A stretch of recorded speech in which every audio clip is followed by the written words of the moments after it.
Andromeda Galaxy वैसे तो ये हमारी धरती से लगभग 25 लाख लाइट ईयर्स दूर है, पर इसको हम रात के अंधेरे में अपनी नग्न आंखों से देख सकते हैं। इसे ही मेसियर 31, M31 और NGC 224 नाम से भी जाना जाता है। एंड्रोमेडा गैलेक्सी को हिंदी में देवयानी तारामंडल कहा जाता है। एंड्रोमेडा गैलेक्सी स्पाइरल आकार की है, जो हमारी पृथ्वी से सबसे नजदीकी गैलेक्सी है, जिसमें ट्रिलियंस ऑफ ट्रिलियंस स्टार मौजूद हैं। अब ये इतनी बड़ी गैलेक्सी है तो शायद हो सकता है कि इन गैलेक्सी में किसी न किसी ग्रह पर कहीं न कहीं जीवन जिया जा रहा हो, लेकिन अगर ऐसा है तो वह हमसे कांटेक्ट करने की कोशिश क्यों नहीं करते, और हमें भी अभी तक ऐसा सिग्नल एंड्रोमेडा से क्यों नहीं मिला। और वैज्ञानिकों की भविष्यवाणी कि एंड्रोमेडा गैलेक्सी और मिल्की वे आपस में टकराकर एक नई गैलेक्सी बनाएंगे, जिससे पूरी तरह से जीवन समाप्त हो जाएगा। तो आखिर इस गैलेक्सी में रहेगा कौन? तो आज की इस वीडियो में हम पृथ्वी से एंड्रोमेडा गैलेक्सी तक का सफर करेंगे। तो वीडियो को लाइक करें और अपनी सीट बेल्ट को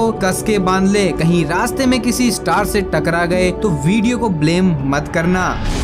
एंड्रोमेडा गैलेक्सी हमारे ब्रह्मांड की मोस्ट एक्सपेंसिव गैलेक्सी में से एक है, और इस गैलेक्सी का क्षेत्र हमारी मिल्की वे से लगभग 200 से 400 गुना अधिक है। एंड्रोमेडा में बिलियंस ऑफ नेबुला स्टार्स मौजूद हैं। M31 गैलेक्सी की पहली इमेज 1857 में इजाक रॉबर्ट ने अपनी प्राइवेट लेबोरेटरी ससेक्स इंग्लैंड में ली थी, और पहली बार हमने स्पाइरल शेप की गैलेक्सी को भी देखा था। और फिर 1917 में अमेरिकी खगोल वैज्ञानिक हेवर कार्टिस ने M31 में नोवा को भी देखा था, और इसके बाद 11 नोवाओं को और खोज निकाला था कार्टिस ने देखा कि उन नोवों का एवरेज साइज गैलेक्सी में स्थित अन्य नोवा के आकार से 10 गुना धुंधला दिखाई देता था। और लगभग फिर 1920 में हार्ले शार्पले और कार्टिस के बीच में गैलेक्सी, स्पाइरल नेबुलाज और यूनिवर्स के डायमेंशंस को लेकर बहस आरंभ हो गई, और ये बहस बहुत समय तक चलती रही। और फिर 1922 में अर्नेस्ट ऑपिक ने M30 की दूरी के आकलन का एक बहुत ही सुंदर सा और सरल खगोलीय विधि प्रस्तुत की। उन्होंने हमारे गैलेक्सी को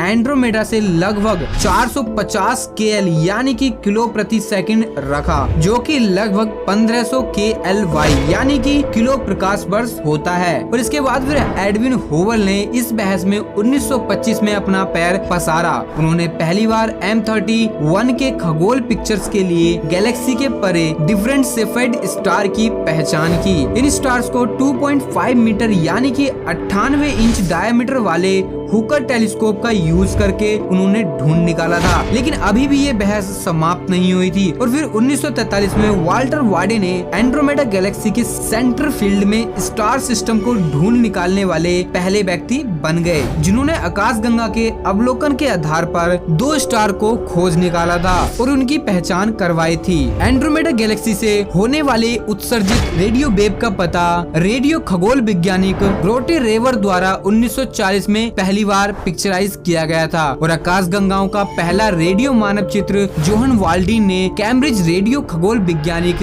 ग्रैब के सहयोग से बनाया था। एंड्रोमेडा गैलेक्सी में पहले ग्रह को 2009 में माइक्रो लेंसिंग टेक्नोलॉजी से खोजा गया था। तो ये था एंड्रोमेडा का इतिहास। अब बात आती है कि वहाँ पर कोई सभ्यता मौजूद हो सकती है या फिर नहीं। अब जैसा हमें पता है कि किसी दूसरी गैलेक्सी में किसी ग्रह पर पनप रहे जीवन को देखने के लिए हमें पहले टेक्नोलॉजी में एडवांस होना पड़ेगा, और हमारी मानव सभ्यता को काफी अपग्रेड होना पड़ेगा, तभी हम शायद अपनी पृथ्वी से एंड्रोमेडा गैलेक्सी में किसी ग्रह पर जीवन को देख पाएंगे। किसी भी ग्रह पर रहने वाली सभ्यता 3 कैटेगरी में बांटी जाती है, जो कि एनर्जी की डिमांड्स पर बेस्ड होती है। जैसे कि हम पृथ्वी पर रहते हैं, अगर हम अपनी अर्थ की टोटल एनर्जी का यूज करके सोलर सिस्टम के किसी दूसरे प्लेनेट पर भी अपने प्रोब को भेजते हैं, तो वहाँ पर किसी दूसरी सभ्यता को ढूंढना बहुत मुश्किल हो जाता है। तो ऐसे में एंड्रोमेडा में किसी स्पेसिफिक ग्रह को ढूंढना बहुत ही मुश्किल हो जाता है। इस टेक्नोलॉजी के माध्यम से हम अपनी पृथ्वी से सिर्फ और सिर्फ दूर स्थित गैलेक्सीज, स्टार्स, नेबुला स्टार्स को ही देख सकते हैं, और ना ही हमारे पास इतनी एनर्जी है कि हम एक ऐसे स्पेसक्राफ्ट को बना सकें जिससे हम मनुष्य को अपनी ही गैलेक्सी के दूसरे सोलर सिस्टम में भेज सकें। तो अगर एंड्रोमेडा के किसी सोलर सिस्टम में किसी ग्रह में अगर कोई जीवन पनप भी रहा है, तो हम उनको कभी नहीं ढूंढ पाएंगे। मान भी लें कि अगर हमने एक ऐसे स्पेसक्राफ्ट को बना भी लिया जो स्पीड ऑफ लाइट की गति से ट्रैवल कर सके, जो कि अभी के लिए पॉसिबल नहीं है, अगर हम इस टेक्नोलॉजी से अपनी अर्थ से एंड्रोमेडा के लिए भी निकलते हैं तो आप समझ सकते हो हमें कितने ज्यादा साल लग जाएंगे इस गैलेक्सी तक पहुंचने में। और इतने साल तक हम किसी स्पेसक्राफ्ट में बैठकर इंतजार या अर्थ पर रहकर इनका वेट नहीं कर सकते, और हो सकता है इतने साल तक हमारी अर्थ इंसानों के जीने लायक बचे ही नहीं, क्योंकि बढ़ती ग्लोबल वार्मिंग अर्थ पर सब कुछ तबाह कर जाएगी। और आपको क्या लगता है इस विषय पर गंभीरता से सोचना हमें चाहिए, कमेंट सेक्शन में अपनी राय जरूर दें। एंड्रोमेडा को ऑब्जर्व करने पर हमने ढूंढ निकाले वेरी एक्टिव गैलेक्टिक न्यूक्लियस,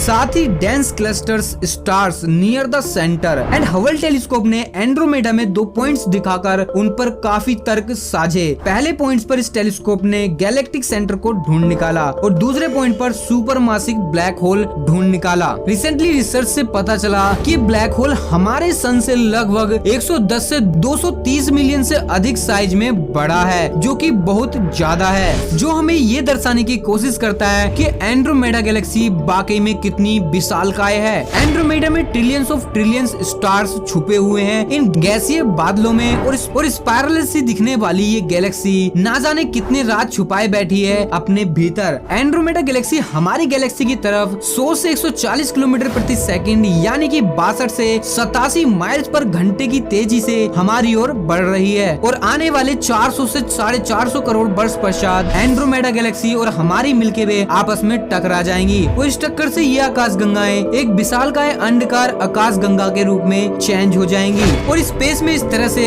किसी आकाश गंगाओं का आपस में टकराना एक आम बात होती है, लेकिन अभी हमारे पास कोई एग्जैक्ट इन्फॉर्मेशन नहीं है कि हमारी पृथ्वी और सौर मंडल का टकराव एंड्रोमेडा से कब होगा। यदि आकाश गंगाएं आपस में विलीन नहीं हुई तो हो सकता है कि सौर मंडल आकाश गंगा एंड्रोमेडा से जुड़ सके। हमारी आकाश गंगा के समान ही एंड्रोमेडा में भी उपग्रह आकाश गंगाएं मौजूद हैं, जिनकी संख्या लगभग 14 है, लेकिन ये साइज में छोटी हैं, और सबसे अधिक दिखने वाले उपग्रह आकाश गंगाएं M32 और M110 है। M32 और M110 M31 के सबसे नजदीकी उपग्रह आकाश गंगाएं हैं, और एस्ट्रोनॉमर्स ने रिसेंटली M30 के प्रभाव मंडल में धातु से भरपूर एक स्टार सिस्टम को खोज निकाला है, जो कि हमारे सोलर सिस्टम की तरह ही उस तारे के ओर एक्सोप्लैनेट्स चक्कर लगाते हैं। अब सवाल वही आता है कि जब ये गैलेक्सी इतनी बड़ी है और इसके अंदर इतने सारे सोलर सिस्टम्स मौजूद हैं और साथ ही इतने सारे एक्सोप्लैनेट्स मौजूद हैं, तो फिर क्या इसमें मौजूद सभी सोलर सिस्टम्स और एक्सोप्लैनेट्स वीरान खाली पड़े हुए हैं? क्योंकि अभी तक की रिसर्च से